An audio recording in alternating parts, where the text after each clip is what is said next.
India is finally writing the rule book on fat. For the first time ever, the country is drafting national guidelines to screen, to prevent, and to treat obesity. Obesity, which is, as we know, a silent epidemic that's now overtaken both our cities and our villages, both adults and children. Your diet has a major impact on your health. A good diet can keep you healthy, a bad one can make you sick. And it has been published by India's top medical body, the ICMR, or the Indian Council of Medical Research. They found that 56% diseases in India are linked to a bad diet. 56%. ये video देखने के बाद next time जब आप खाने बैठते हैं, हमारे लिए, हमारे फैमिली मेम्बर्स के लिए, तो ईयर ऑफ 2050 वर्ल्ड में ही टॉप 3 ओबेसिटीज कंट्रीज़ में ये सब इसीलिए हो रहा है क्योंकि डाइट एंड न्यूट्रिशन क्यों इतना इंपॉर्टेंट है। Indian council of medical research के मुताबिक 56.4 डिसीजेस अनहेल्दी डाइट से हो रहे हैं। By the year of 2050 India के 450 million population obese and overweight होगा, जिनमें 218 मिलियन पुरुष रहेंगे तो 232 मिलियन स्त्री रहेंगे। शॉकिंग है ना? और भी है। Bye the year of 2050 world में ही टॉप 3 ओबेसिटीज कंट्रीज़ में हमारा इंडिया सेकेंड प्लेस आने के चांसेस हैं।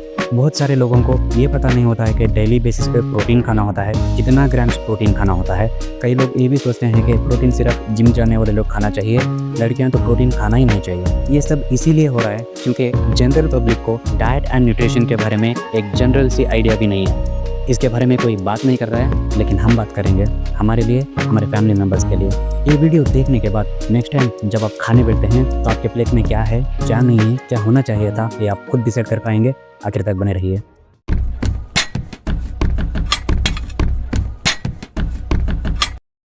कई लोग डाइट एंड डाइटिंग एक समझते हैं, ऐसा नहीं है। डाइट अलग है, डाइटिंग अलग है। डाइट का मतलब होता है आप जनरली जो कुछ भी खा रहे हैं, जो कुछ भी पी रहे हैं, उसको हम कलेक्टिवली डाइट कहते हैं। कुछ लोग वेजिटेरियन डाइट होते हैं, कुछ लोग नॉन वेजिटेरियन डाइट होते हैं। डाइटिंग का मतलब होता है आप अपने डाइट में एक पर्पस से कुछ बदलाव करेंगे, इधर मेडिकल पर्पस और पर्सनल पर्पस। फॉर एग्जांपल, समझो मैं एक डायबिटिक पेशेंट हूँ, तो मैं अपने डाइट में sweet item, sugar item, simple carbohydrates को कम करूँगा to maintain my blood sugar levels. इसी तरह बहुत सारे मेडिकल एंड पर्सनल पर्पस होते हैं जिन्हें हम डाइटिंग कहते हैं। न्यूट्रिशन का मतलब होता है आपके डाइट में क्या क्या न्यूट्रिएंट्स है। न्यूट्रिएंट्स बहुत इंपॉर्टेंट होते हैं। बच्चे, बड़े, बूढ़े, मर्द, औरत, प्रेग्नेंट वुमेन, सभी के लिए न्यूट्रिएंट्स इंपॉर्टेंट होते हैं। सर के बाल से लेके पैर के नाखून तक जिस्म के हर एक फंक्शनिंग के लिए न्यूट्रिएंट्स चाहिए होता है। उन न्यूट्रिशन के बारे में मैं आपको एक सारांश के तरीके में बताऊंगा, जिससे आपको समझने के लिए और लाइफस्टाइल चेंज करने के लिए आसान होगा। न्यूट्रिएंट्स 2 तरह के होते हैं, मैक्रोन्यूट्रिएंट्स, माइक्रोन्यूट्रिएंट्स। मैक्रो यानी ये न्यूट्रिएंट्स हमारे जिस्म को ज़्यादा क्वांटिटी में चाहिए होता है। माइक्रो यानी ये हमारे जिस्म को कम क्वांटिटी में काफ़ी होता है। मैक्रोन्यूट्रिएंट्स में carbohydrates, protein, fat and water आता है। माइक्रोन्यूट्रिएंट्स में विटामिन्स एंड मिनरल्स आते हैं। वाटर तो हम सबको पता है, डेली बेसिस पे 2 to 3 लीटर्स वाटर हम सबको पीना चाहिए, वो सिंपल है। बाकी सारी चीज़ों के बारे में एक सारांश के तरीके में समझेंगे। मैक्रोन्यूट्रिएंट्स, फर्स्ट कार्बोहाइड्रेट्स हमारे डाइट में 45 to 65% होना चाहिए। कार्बोहाइड्रेट्स हमारे जिस्म को एनर्जी प्रोवाइड करते हैं। इनमें 2 तरह के होते हैं, simple carbohydrates, complex carbohydrates. Simple carbohydrates में बहुत ज़्यादा यूज़ करे जाने वाली चीज़ें वाइट पॉलिश्ड राइस, मैदा से बने हुए सारे products, white bread, sugary candy, sugary drinks, packed foods, junk food, ये सब सिंपल कार्बोहाइड्रेट्स में आते हैं। कॉम्प्लेक्स कार्बोहाइड्रेट्स में हर तरह के मिलेट्स, हर तरह के दालें, oats, brown rice, semi polished rice, poha, idli रवा, उपमा रवा, ये सब कॉम्प्लेक्स कार्बोहाइड्रेट्स में आता है। हमें कॉम्प्लेक्स कार्बोहाइड्रेट्स ही बहुत ज़्यादा खाना चाहिए क्योंकि सिंपल कार्बोहाइड्रेट्स हमारे जिस्म में बहुत जल्दी डाइजेस्ट हो जाते हैं, हमारे ब्लड शुगर लेवल्स को स्पाइक करते हैं, जिन्हें हम इंसुलिन स्पाइक कहते हैं। यानी जब आप सिंपल कार्बोहाइड्रेट्स खाएंगे तो आपको एनर्जी तो फील होगी, पर थोड़ी समय के बाद वो एनर्जी लो हो जाएगा, क्रैश हो जाएगा। उसे हम इंसुलिन स्पाइक एंड क्रैश कहते हैं। ये हमारे जिस्म को लॉन्ग टर्म में सही नहीं होता है। इससे ओबेसिटी, टाइप 2 डायबिटीज़ एंड बाकी हेल्थ प्रॉब्लम्स शुरू हो जाते हैं। On the other hand, complex carbohydrates हमारे जिस्म में धीरे से डाइजेस्ट होते हैं, ब्लड शुगर लेवल्स को स्पाइक नहीं करते हैं, इंसुलिन स्पाइक नहीं करता है, कंट्रोल्ड वे में एनर्जी प्रोवाइड करता है। सो नेक्स्ट टाइम से आपके प्लेट में कॉम्प्लेक्स कार्बोहाइड्रेट का फूड आइटम होना चाहिए। नेक्स्ट, प्रोटीन हमारे डाइट में 10 to 35% होना चाहिए, या आपकी बॉडी वेट जितनी है उतना ही ग्राम्स प्रोटीन आपको डेली बेसिस पे खाना चाहिए। फॉर एग्जांपल, अगर मैं 60 kg हूँ तो मुझे डेली बेसिस पे 60 ग्राम्स ऑफ प्रोटीन खाना चाहिए। प्रोटीन सभी के लिए इम्पोर्टेंट होता है, बच्चे, बड़े, बूढ़े, मर्द, औरत, प्रेग्नेंट में सभी के लिए प्रोटीन इम्पोर्टेंट होता है। लड़कियां प्रोटीन खाने से लड़कों की तरह बड़े बड़े बॉडी बिल्डर्स बन जाते हैं, ये समझना गलत बात है। ऐसा बिल्कुल भी नहीं होता है। मेल बॉडी, फीमेल बॉडी दो अलग चीज़ें हैं, वो डिफरेंटली वर्क करते हैं। फीमेल्स में प्रोटीन हार्मोन्स को ठीक से मेंटेन करने के लिए, प्रेगनेंसी चांसेस इंक्रीज़ करने के लिए, प्रेग्नेंट के बाद प्रेगनेंसी को अच्छे से मेंटेन करने के लिए, फीटस के डेवलपमेंट के लिए प्रोटीन इंपॉर्टेंट होता है। प्रोटीन दो तरह के होते हैं, कंप्लीट प्रोटीन, इनकम्प्लीट प्रोटीन। वो इन डेप्थ हो जाएगा। सिंपल में कहूँ तो एनिमल प्रोटीन, प्लांट प्रोटीन। तो आप अपने डाइट के हिसाब से एक प्रोटीन फूड को अपने प्लेट में सेट कीजिए। मैं एक एग्जांपल दूंगा। 100 ग्राम्स ऑफ बोनलेस चिकन में आपको 30 ग्राम्स ऑफ प्रोटीन मिलता है। 100 ग्राम्स ऑफ पनीर में आपको 20 ग्राम्स ऑफ प्रोटीन मिलता है।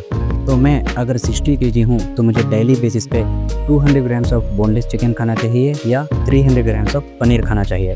तो उस तरह आप अपने डाइट के हिसाब से, वेज हो तो वेज, नॉन वेज हो तो नॉन वेज, ऑनलाइन जाइए, फूड आइटम को सर्च कीजिए, उसमें कितना ग्राम्स ऑफ प्रोटीन है सर्च कीजिए और उस फूड आइटम को अपने प्लेट में सेट कीजिए। नेक्स्ट, फैट्स हमारे डाइट में 20 to 35% होना चाहिए। कौन से फैट्स होना चाहिए वो मैं आपको बताऊंगा।